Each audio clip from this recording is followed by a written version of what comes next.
আমি যে মেসেজটা দিচ্ছি, আর এই মেসেজটা দেওয়ার জন্য আমার ছেলে মেয়ে আমাকে বলে, বাবা তুমি তো উজা হয়ে গেছো, এখন তুমি আর ডাক্তার নাই।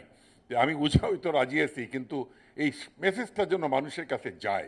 গতকাল রাত্রে একটা মেসেজ আসলো আমার কাছে যে কোথায় যেন একটা মানে ব্রাসেল বাইপারে কামড় দিছে, হাসপাতালে যাওয়ার পরে রুগীটা মারা গেছে। আমি সাথে সাথে আমি ডাইরেক্টর হসপিটালকে বললাম, আমার ডিজি হেলথের চারিত্রে এডিজিকে বলেন আপনারা খোঁজ নেন কি হলো ঘটনাটা ছিল যে সাপে কামড় দিয়েছে অনেক দুর্গম এলাকায়। তারা প্রথমে একটা হাসপাতালে গেছে, সেখান থেকে আবার গেছে। এই যে সময়টা নষ্ট, চিকিৎসকদের কাছে নিয়ে আসেন, চিকিৎসকরা তো চিকিৎসক হবে, রুগী তো আনতে হবে, সেটা তো আর চিকিৎসকরা পারবে না। কিন্তু এই যে যত দ্রুত নিয়ে আসা যায়, তাহলে কিন্তু আমরা রুগীটা বাঁচাতে পারি। সুতরাং এটা ভুল তথ্য গিয়েছিল মানুষের কাছে যে ভ্যাকসিন নাই, রুগী মারা গেছে। রাসেল ভাইপারের অ্যান্টিভেনাম প্রচুর আছে, প্রচুর, এতে কোনো সন্দেহ নেই।